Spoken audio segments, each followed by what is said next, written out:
सुप्रभात विद्यार्थियों, सानंद होंगे। आज हम हिंदी में संधि से संबंधित जानकारी करेंगे और आपको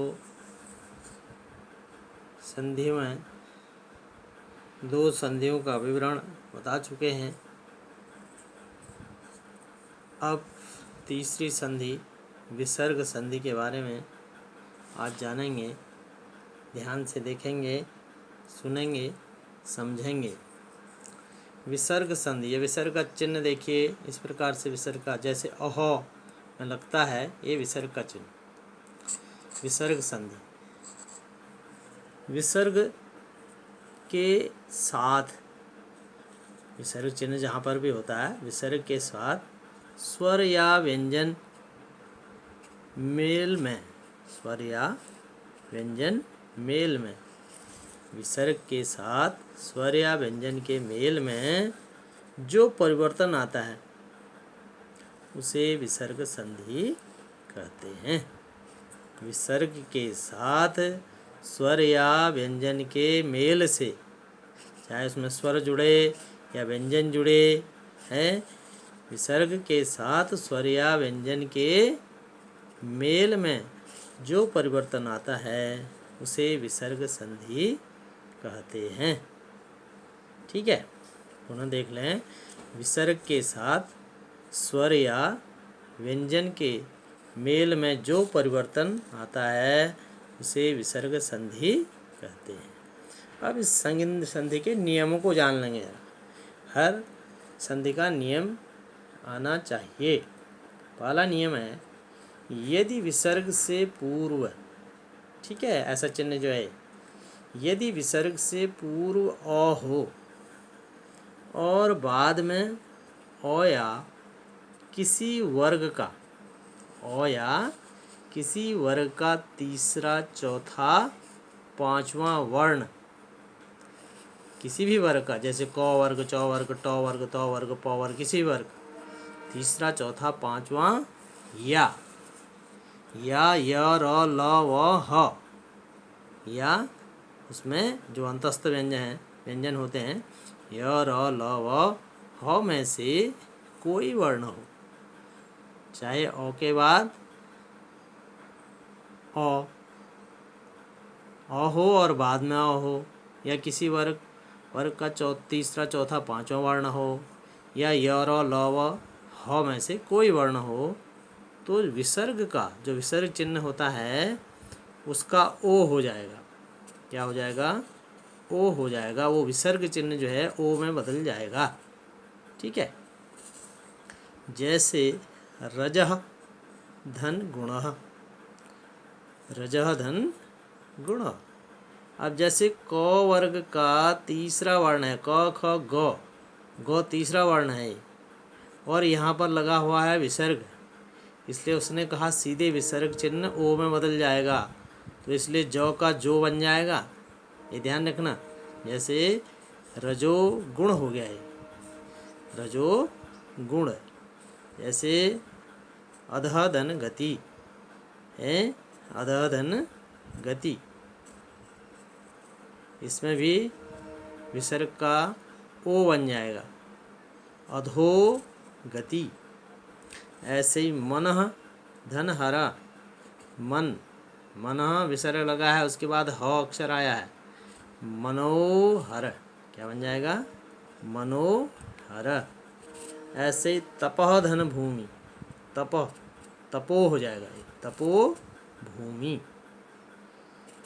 दूसरा नियम जानेंगे, यदि विसर्ग से पूर्व, समझ में आ रही बात, यदि विसर्ग से पूर्व अ या आ से भिन्न, या अ हो या आ हो, उसको छोड़कर, अ या आ को छोड़कर से भिन्न कोई स्वर हो, जैसे ई, ऊ, ए, ओ, कोई भी स्वर हो, और उसके बाद कोई स्वर या किसी वर्ग का, किसी वर्ग का, जैसे ऊपर ही बात थी वही बात आ रही है, तीसरा, चौथा, पांचवा वर्ण, तीसरा, चौथा, पांचवा वर्ण हो या य र ल व में से कोई वर्ण हो। ठीक है, तो विसर्ग चिन्ह का र हो जाएगा। अब यहाँ पर ध्यान देंगे, विसर्ग चिन्ह का क्या बन जाएगा, र होना है।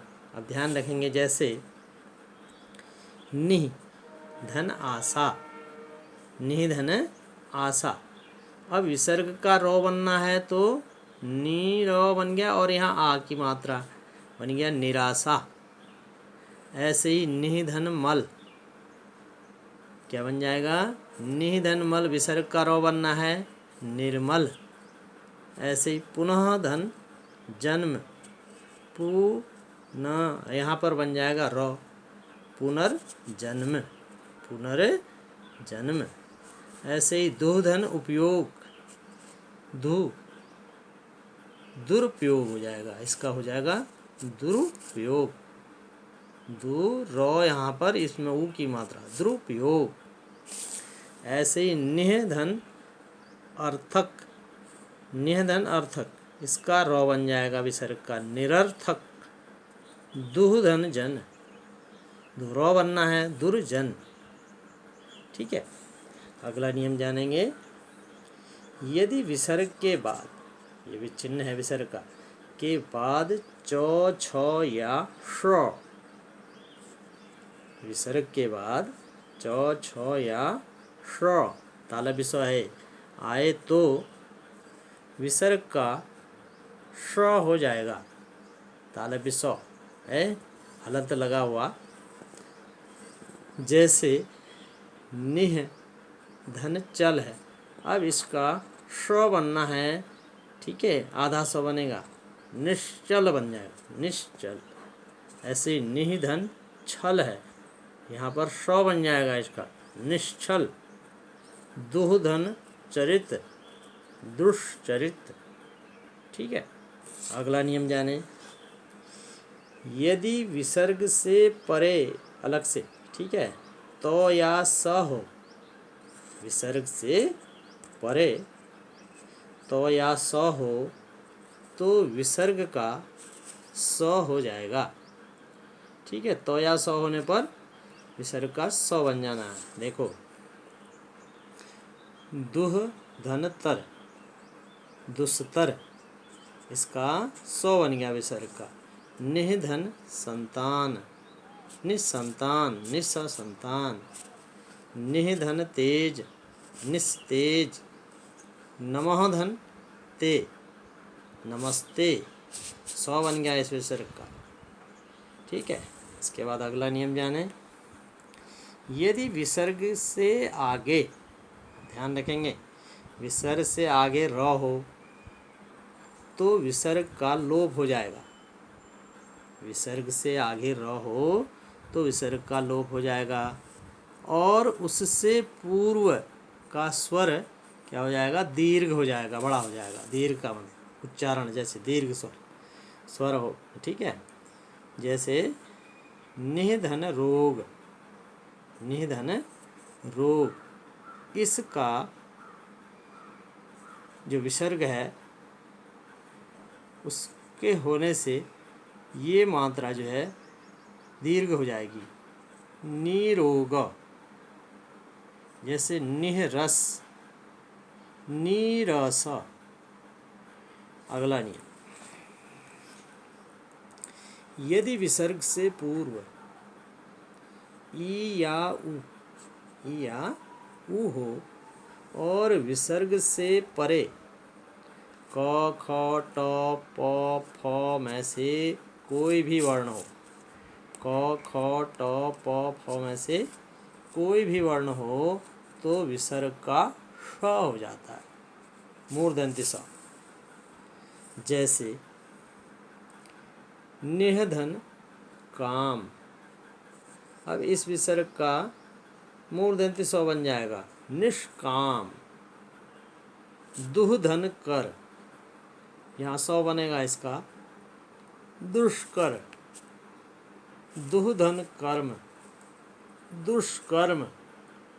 निह धन ठुर, निष्ठुर। दुह धन फल, दुष्फल। निधन पाय, निष्पाय इत्यादि। इस प्रकार से विसर्ग संधि के पूरे नियमों को भी ठीक से पढ़ लेंगे, दोबारा इसको समझ लेंगे, सुन लेंगे और नियमों को अच्छी तरह याद करके उनका प्रयोग करें, तभी समझ में आएगा। अभ्यास करने पर ही ये चीज़ ध्यान में रहेगी और ये हमारे आने वाली प्रतियोगिताओं के लिए भी भविष्य में काम आएगी। इसलिए अब आज का गृह कार्य देखेंगे। पहला प्रश्न है, विसर्ग संधि किसे कहते हैं? विसर्ग संधि की परिभाषा लिखनी है, यानी सीधे हो गया इसका पता अभी आपको। विसर्ग के साथ स्वर या व्यंजन के मेल में, विसर्ग के साथ स्वर या व्यंजन के मेल से जो परिवर्तन आता है उसे विसर्ग संधि कहते हैं। दूसरा प्रश्न है, शब्दों के संधि विच्छेद करने वाले आपने अभी आपको ऊपर बताए भी हैं, इन्हीं शब्दों में से विच्छेद करना है, अलग अलग करना है। निराशा, रजोगुण, तपोभूमि। जब इनको करेंगे तो नियम को भी पुनः पढ़ लेंगे तो याद रहेगा। दुर्जन, नमस्ते, दुष्कर्म। फिर देख लेंगे, निराशा, रजोगुण, तपोभूमि, दुर्जन, नमस्ते, दुष्कर्म। अंतिम प्रश्न, संधियों से संबंधित सभी नियमों को याद कीजिए। इस प्रकार से ये आपका संधि का चैप्टर पूर्ण हुआ। इसको फिर से आप पूरा दोहरा लेंगे, स्वाध्याय इसका कर लेंगे, तब जाके ये आपको अच्छी तरह से याद रहेगा। धन्यवाद। घर पर रहिए, स्वस्थ रहिए।